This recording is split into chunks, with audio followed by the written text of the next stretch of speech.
Friends, welcome to science class chapter 10 electric current. Previous video में हमारा last topic था dependence of resistance और इसका फर्स्ट पॉइंट था dependence of resistance on length. इसकी study हम कर चुके थे। आज लेंगे point second, dependence of resistance on cross sectional area. इसके लिए हमें same length and same material के but different area of cross section के मैनी वायर्स लेने होंगे। उन कंडक्टिंग वायर्स का रेजिस्टेंस हम फाइंड करते हैं। रेजिस्टेंस और एरिया ऑफ क्रॉस सेक्शन के बीच हम ग्राफ ड्रॉ करते हैं, तो ग्राफ इस प्रकार का प्राप्त होता है। एक्स एक्सिस पे एरिया ऑफ क्रॉस सेक्शन लेते हैं और वाई एक्सिस पे जो है रेजिस्टेंस लेते हैं। यहाँ area of cross section increase हो रहा है, वैसे वैसे ही रेजिस्टेंस इसका डिक्रीज होता जा रहा है। नेक्स्ट, इसी ग्राफ को हम इस तरह से भी ड्रॉ कर सकते हैं।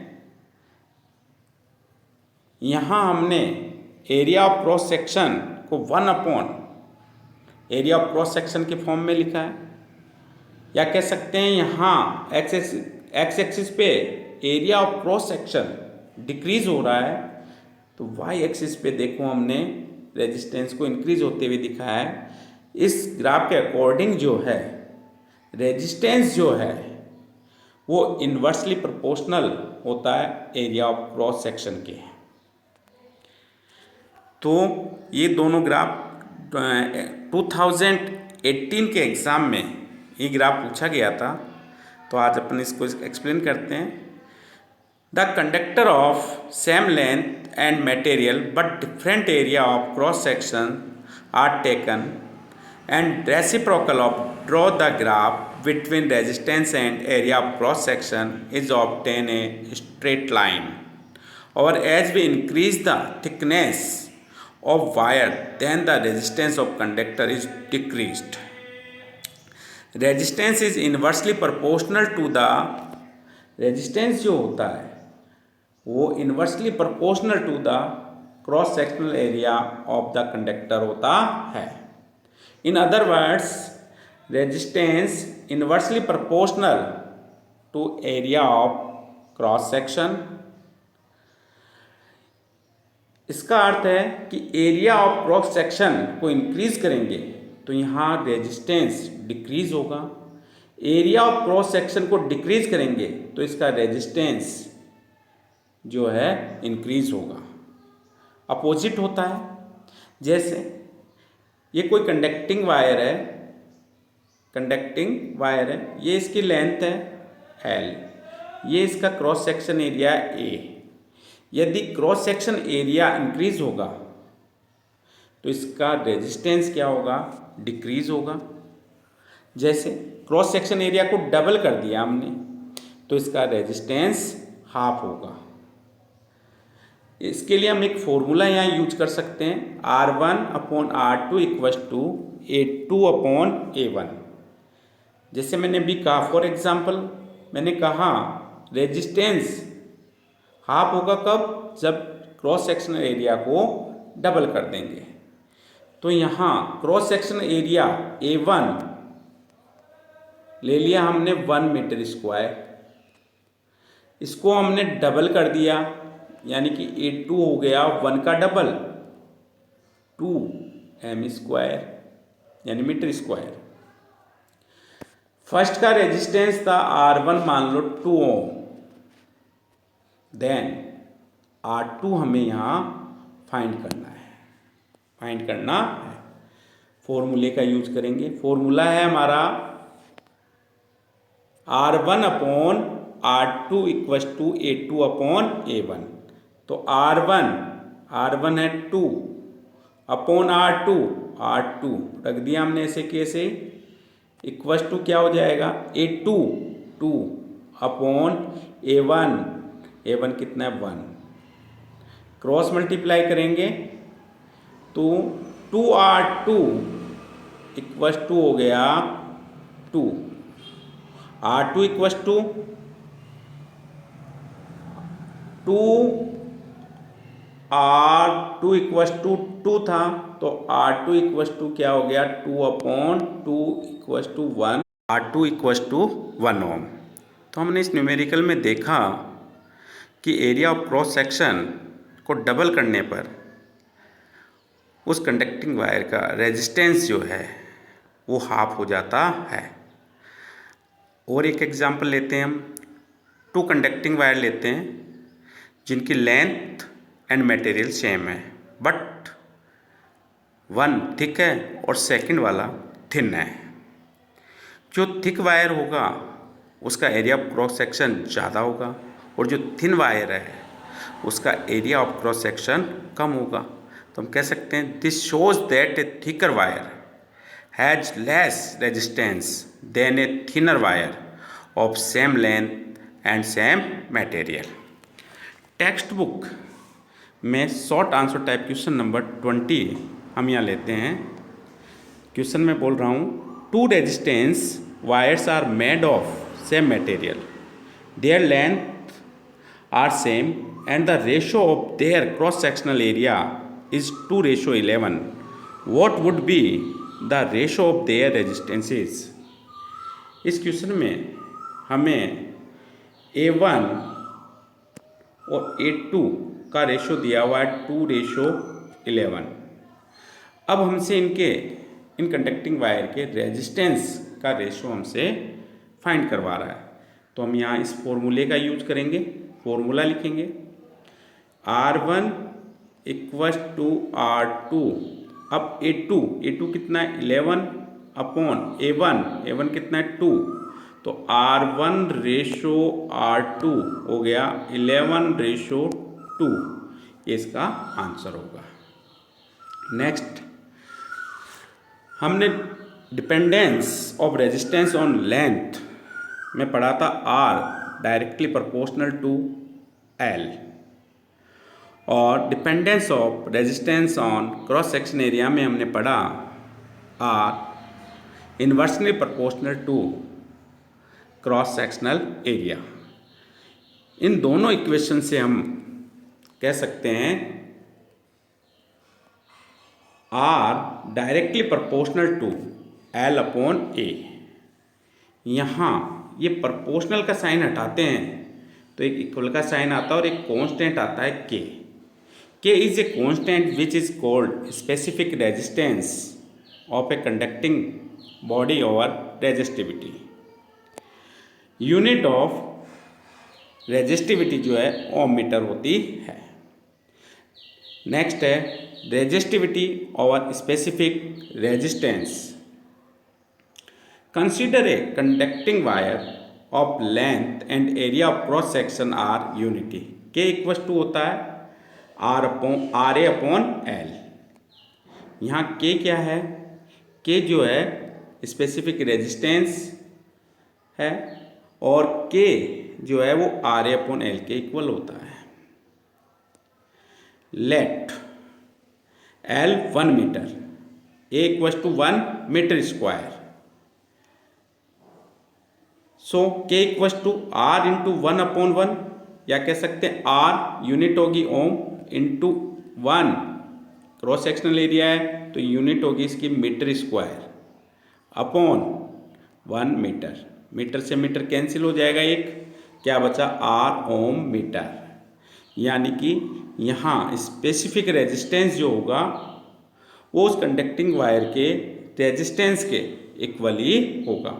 तो हम इन्वर्स में कह सकते हैं the specific resistance is equal to the resistance of conductor when the length and cross sectional area are taken as unit. Next, resistivity of a material does not depends upon the length and cross sectional area but only depends on material only. resistivity जो होती है वो material पे ही depend करती है। Next point है point number 3, dependence of resistance on temperature. इसमें हम मेटल, एलॉय, सेमीकंडक्टर के पॉइंट्स बनाकर स्टडी करेंगे। फर्स्ट पॉइंट लेते हैं हम, the resistance of few metals like silver, copper, gold, aluminium etcetera increases the resistance on increasing the temperature. यानी कि मेटल्स का टेम्परेचर इंक्रीज करते हैं, मेटल्स का टेम्परेचर इंक्रीज करते हैं तो उनका रेजिस्टेंस भी क्या होता है, इंक्रीज होता है। Metals for example copper, silver, gold, aluminium का टेम्परेचर इंक्रीज करेंगे तो उनका रेजिस्टेंस भी इंक्रीज होता है। पॉइंट बी है इसमें, there is very small change in resistance with change in temperature for alloys like manganese, alloy of copper, manganese, chlorine and nickel, constant alloy of copper and nickel, and nichrome alloy of nickel, chromium, manganese and iron। तो alloy जो होती है ये temperature के साथ इनका resistance बहुत ही कम, very small change होता है इसमें। पॉइंट सी है, for some elements like silicon, germanium resistance decrease with increase in temperature। Semiconductors होते हैं ये सिलिकॉन एंड जर्मेनियम, इनका टेम्परेचर इंक्रीज करेंगे तो इनका रेजिस्टेंस जो है वो डिक्रीज होता है, इनका रेजिस्टेंस क्या होता है, डिक्रीज होता है। नेक्स्ट है point D, for some metals resistance become zero, इनका रेजिस्टेंस क्या होगा, zero on decreasing the temperature, they are called superconductors. For example the resistance of mercury become zero at 4.2 kelvin temperature. Mercury जो है 4.2 temperature पर इसका resistance zero हो जाता है। मर्करी जो है उसका 4.2 केल्विन टेम्परेचर पर रेजिस्टेंस कितना होता है, जीरो, यानी कि उस कंडीशन में वो सुपर कंडक्टर होता है। नेक्स्ट 4 पॉइंट है, dependence of resistance on material. इस टॉपिक की स्टडी के लिए हमें ऐसे कंडक्टिंग वायर लेने होंगे जिनका मटेरियल तो डिफरेंट हो but length and cross sectional area same. तो हम same cross sectional area and length वाले एंड डिफरेंट मटेरियल वाले कंडक्टिंग वायर लेते हैं। For example silver, copper, aluminium, gold etcetera, और इन सभी का हम रेजिस्टेंस फाइंड करते हैं। तो हम देखते हैं कि एल्यूमिनियम का रेजिस्टेंस मैक्सिमम आता है, वह सिल्वर का रेजिस्टेंस मिनिमम आता है। मैक्सिमम किसका है, एल्यूमिनियम का रेजिस्टेंस, एल्यूमिनियम का मैक्सिमम, और सिल्वर का क्या है, मिनिमम। अब कंडक्टिविटी जो है वो क्या होती है, रेजिस्टेंस के इन्वर्सली प्रोपोर्शनल होती है, यानी कि जिसका रेजिस्टेंस ज़्यादा है उसकी कंडक्टिविटी कम होगी। तो कंडक्टिविटी सिल्वर की क्या होगी, सबसे ज़्यादा, और सबसे कम किसकी होगी, एल्यूमिनियम की कंडक्टिविटी होगी। तो हम कह सकते हैं we take the 4 material silver, copper, gold and aluminium of equal length and area of cross section and determine the resistance of all materials. The resistance of aluminum is obtained maximum and the resistance of silver is minimum. The order of all 4 materials on the basis of conductivity. यहाँ conductivity जो है वो silver की maximum होगी और aluminium की minimum होगी। अब हमने इलेक्ट्रिक करंट में जो टॉपिक्स पढ़े हैं उनके बेस पर एक टेस्ट एक्सरसाइज यहाँ दी हुई है। इसमें क्वेश्चन फर्स्ट है, state Ohm's law, describe an experiment to verify this law. इस क्वेश्चन में के 2 पार्ट्स हैं। फर्स्ट ओम्स लॉ पूछा है, सेकंड में उसका एक्सपेरिमेंटल वेरिफिकेशन पूछा है। तो ये सिंपल सा क्वेश्चन है जिसका आंसर मुझे उम्मीद है आप दे सकते हो। नेक्स्ट क्वेश्चन है, विच factors does the resistance of a conductor depends. भाई रेजिस्टेंस जो है वो किस किस पे डिपेंड करता है, तो हमने पढ़ा था डिपेंडेंस ऑफ रेजिस्टेंस, इसमें 4 फैक्टर्स हमने पढ़े थे। फर्स्ट था dependence of resistance on length, second था dependence of resistance on cross sectional area, third था dependence of resistance on temperature, और फोर्थ था dependence of resistance on material. इनको डिस्क्राइब करना है। नेक्स्ट क्वेश्चन है define resistivity and state its SI unit. Resistivity की definition देनी है और इसकी एसआई यूनिट लिखनी होगी। एसआई यूनिट ओम मीटर है। नेक्स्ट क्वेश्चन है मैच द फॉलोइंग। इनको हमें मैच करना है। यहाँ 2 कॉलम्स दिए हुए हैं एक्स एंड वाई। ये एक्स कॉलम है और ये वाई कॉलम है। हम लेते हैं एक्स कॉलम को और वाई से मैच करते हुए चलते हैं। एक्स का फर्स्ट है करंट मेजरिंग डिवाइस। तो करंट मेजरिंग डिवाइस क्या होती है? एमीटर। तो ये किससे मैच होगा? एमीटर। तो इसके सामने हम क्या लिख देंगे? सी लिखकर एमीटर। नेक्स्ट है पोटेंशियल डिफरेंस मेजरिंग डिवाइस। तो पोटेंशियल डिफरेंस मेजरिंग डिवाइस क्या है? Volt meter, D volt meter. तो इसके सामने हम क्या लिख देंगे? D volt meter. थर्ड में है आई आर। आई आर ये कंप्लीट नहीं लिखा हुआ है यहाँ, V equals to I R और आई आर, यानी कि ये ओम्स लॉ है और इसको हम मैच कर देंगे ई से, ओम्स लॉ। तो इसके सामने लिख देंगे ई ओम्स लॉ।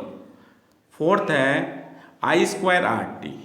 ये टॉपिक अपन ने अभी रीड नहीं किया है, ये नेक्स्ट टॉपिक्स में आएगा।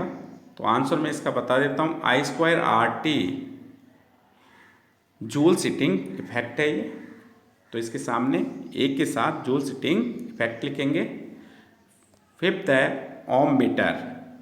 ओम मीटर जो है वो यूनिट है स्पेसिफिक रेजिस्टेंस की, और कह सकते हैं रेजिस्टिविटी। तो इसके सामने लिख देंगे एफ स्पेसिफिक रेजिस्टेंस। नेक्स्ट है 6 में यूनिट, यूनिट किलोवाट आवर।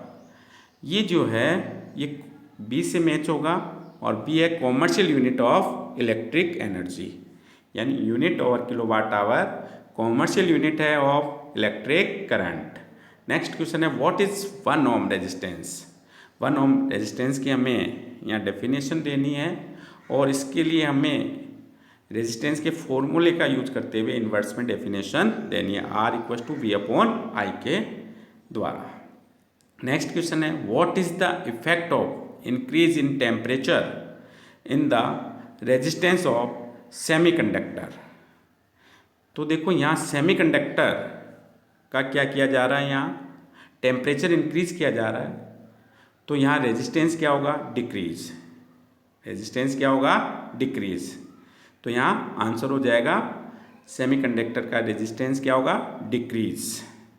अब नेक्स्ट टॉपिक आपकी जो है वो है कॉम्बिनेशन ऑफ रेजिस्टेंस, और इसकी स्टडी अपन नेक्स्ट वीडियो में करेंगे। तब तक के लिए थैंक यू।